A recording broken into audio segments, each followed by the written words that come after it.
Imagine pulling up to a traffic light in the 1970s. Next to you sits what appears to be nothing more than an ordinary Ford delivery van, the same kind plumbers drove, the same van electricians used every day. Steel body, flat nose, sliding side door. Nothing special. Then the light turns green, and before you've even shifted into second gear, that delivery van disappears into the distance, screaming like a Formula One car. It sounds impossible because it was never supposed to exist. Ford built a van so outrageous that it embarrassed sports cars, terrified professional drivers, and left spectators wondering if they had just witnessed a practical joke. It wasn't designed to deliver packages or carry cargo.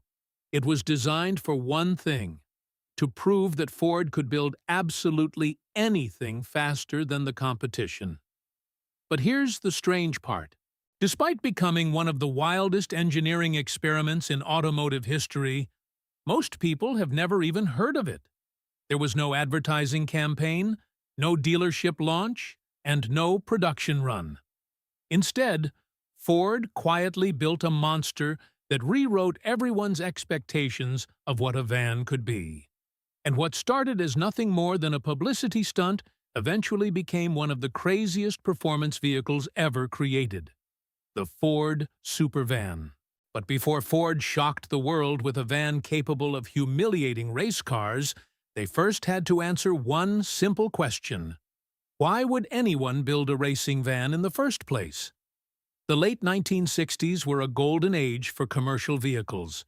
Businesses across Europe were expanding rapidly, and demand for dependable work vans had never been higher.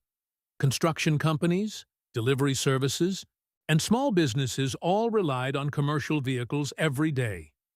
Ford already had a strong reputation, but fierce competition from manufacturers like Bedford, Volkswagen, Mercedes-Benz, and Leyland meant standing out was becoming increasingly difficult.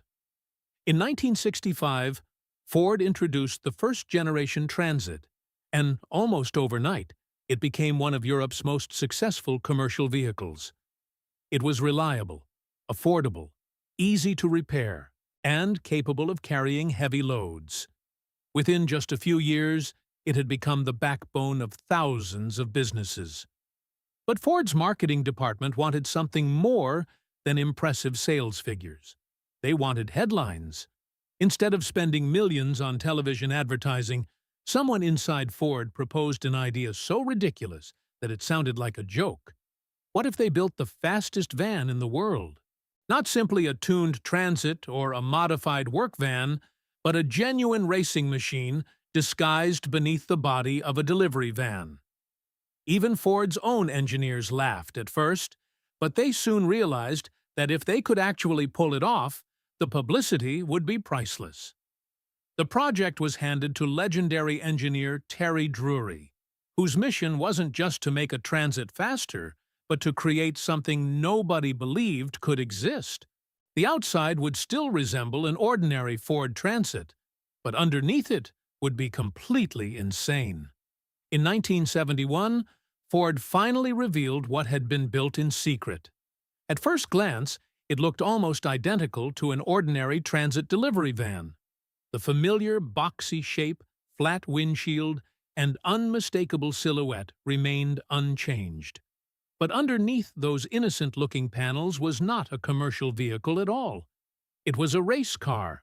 Ford engineers had taken the chassis and suspension from the legendary Ford GT40, one of the most successful endurance race cars ever built, the same machine that famously defeated Ferrari at Le Mans 4 consecutive times. They modified and stretched the chassis just enough to fit the Transit body over the top, creating one of the most outrageous engineering projects Ford had ever attempted. The front still looked like a Transit. The rear still resembled a cargo van, but sitting directly behind the driver's seat was a massive 5.0-liter Ford V8, producing around 400 horsepower. Today, that figure might not seem extraordinary, but in 1971, it was absolutely terrifying. Most family cars produced less than 100 horsepower, and many sports cars struggled to reach 200. Ford had somehow squeezed nearly twice that power into something shaped like a moving brick. Unlike a normal Transit, the engine wasn't mounted up front. It sat directly behind the driver, creating near-perfect weight distribution. The cockpit became cramped, incredibly hot, and unbelievably loud. Instead of hearing the quiet hum of a delivery van, the driver sat inches away from a roaring V8 that shook the entire vehicle every time the throttle opened. Then came the public demonstrations.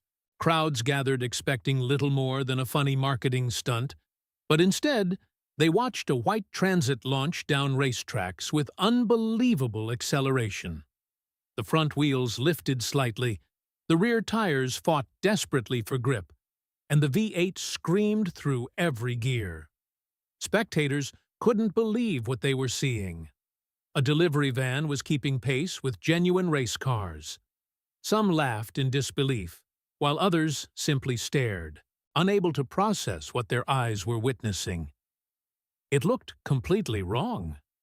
The tall body leaned aggressively through corners, resembling a refrigerator flying around a racetrack. Yet somehow, it worked. Professional racing drivers climbed out, smiling. Journalists couldn't stop talking about it. And everywhere Ford brought the SuperVan, crowds followed. It instantly became one of the company's greatest publicity machines. Ford never expected businesses to buy a racing van. The SuperVan existed to send one simple message. If Ford could build this, imagine how well they built everything else. The gamble worked perfectly. Transit sales continued climbing, and the SuperVan became an automotive legend. Most companies would have stopped there, believing the mission was accomplished.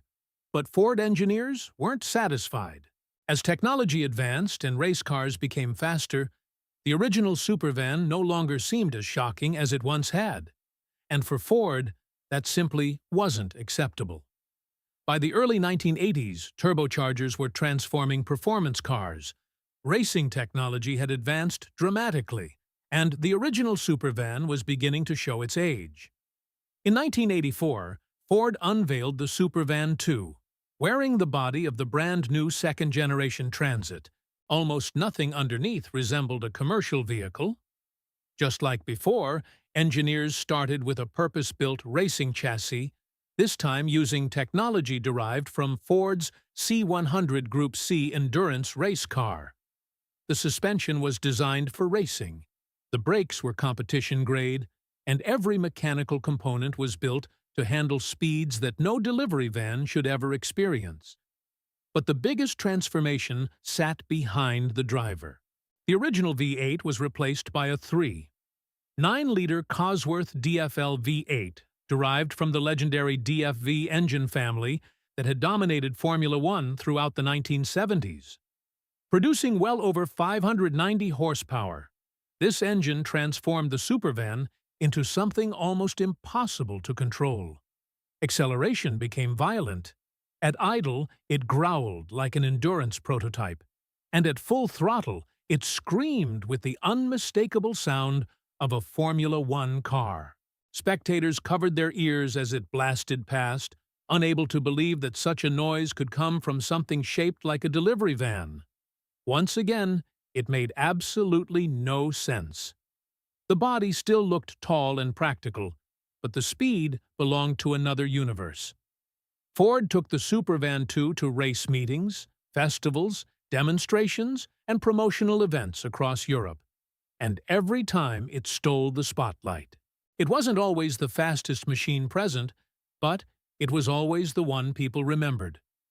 Crowds weren't talking about exotic supercars, they were talking about the white Transit that somehow kept pace with vehicles worth many times more. Professional drivers praised it as surprisingly balanced and incredibly responsive, despite its bizarre appearance.